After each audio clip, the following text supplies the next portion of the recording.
Galimoto by Karen Lynn Williams, illustrated by Catherine Stock.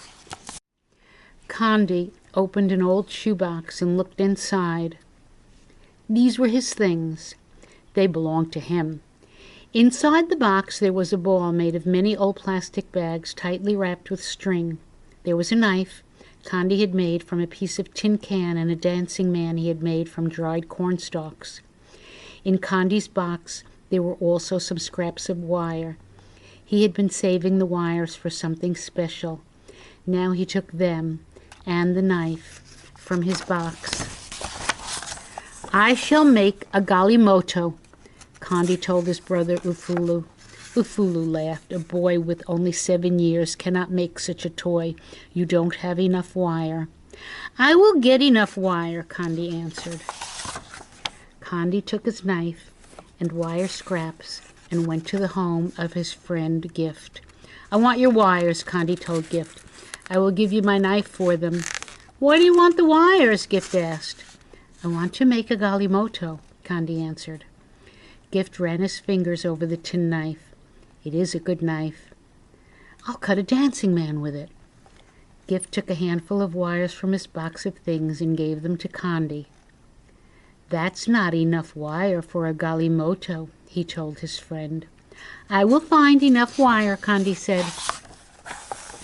Condi put his wires into an old white plastic bag and took them to the shop of his uncle.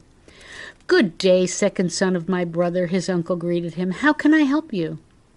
"I want some wire," Condi told his uncle. "How will you pay for it?"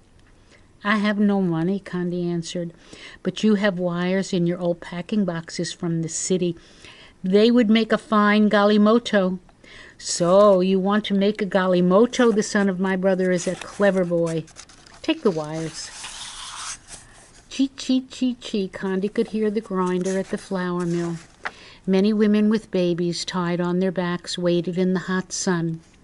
Others arrived carrying heavy baskets of maize on their heads. Condi squeezed through the crowd.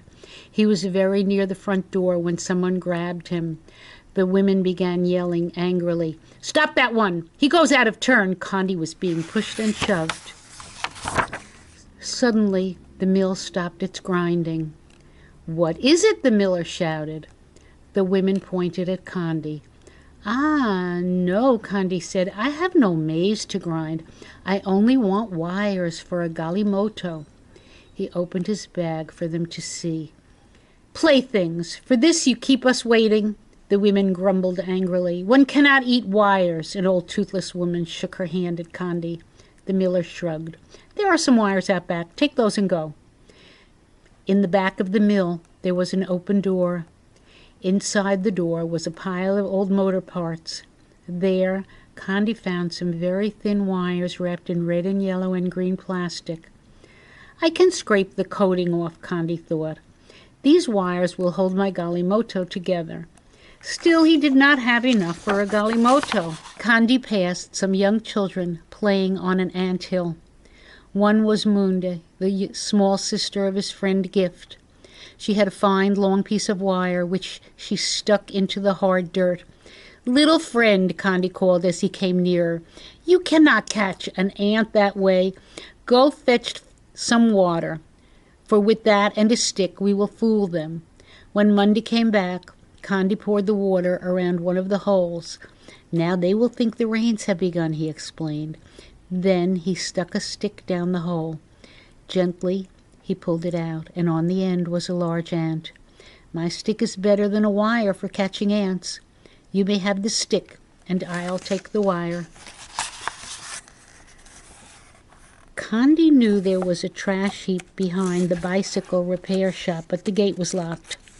Condi climbed over the fence. In the courtyard he found some broken, bent spokes from a bicycle. He climbed back over the fence with his bag. "Thief! Help! Police! Thief!" Condi heard a voice call. Children came running from the marketplace. Men came running from the shops. They made a circle around Condi. "Thief! Thief!" they chanted, pointing at Condi. The policeman arrived. He grabbed Condi by the shoulder. "What are you doing?" he asked. Condi showed the policeman his wires. "I want a Galimoto," he explained. "I need these wires." "Galimoto," the crowds mumbled. "Galimoto." They shook their heads and went back to their business. "Take your wires and go," the policeman told Condi. Condi took his wires back to the shade of the red flame trees in his village. Nearby, his mother and sisters pounded their maize. They sang of the hard work they were doing. Condi sorted his wires. There were thick pieces and thin pieces. Some wires were long and some were short. Condi banged the bent and twisted ones with a stone to straighten them. Then he began. The thick wires made the frame. He wrapped the very thinnest wires at the joints to hold the Galimoto together. "My Galimoto will be a pickup," Condi planned. "It will carry maize to the city, and it will have an antenna for the radio," he smiled. Condi worked all afternoon. He pounded the strongest wires around a pipe to make the round wheels. A sturdy piece of bamboo made the rod for the steering wheel. Finally, the warm, toasty smell of maize porridge cooking over the village fires told Condi it was time to go home. His brothers and sisters admired his work. "So, you found enough wire," Ufulu said. "Yes," Condi agreed. He parked his Galimoto next to his box of things and ate his supper. "Let the moon be bright for us to play and sing tonight." Condi could hear his friends singing in the distance. They were calling him to play. Now he carefully guided his Galimoto over the dusty path. "Galimoto!" someone cheered, and one by one Condi's friends formed a line behind him. "Ee, Galimoto, Galimoto!" they began to chant.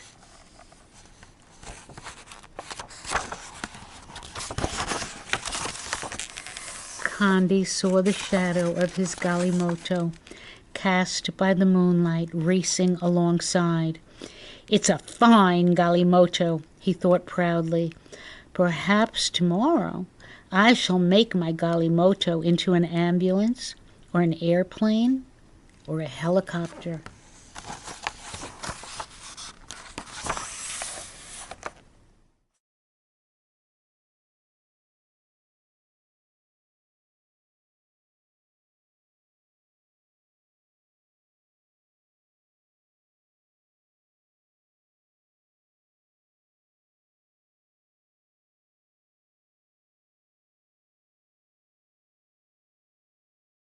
This is a Galimoto made by a child in Africa. It's a tradition. It always has wheels, and it's always made from scraps of wire and whatever is at hand.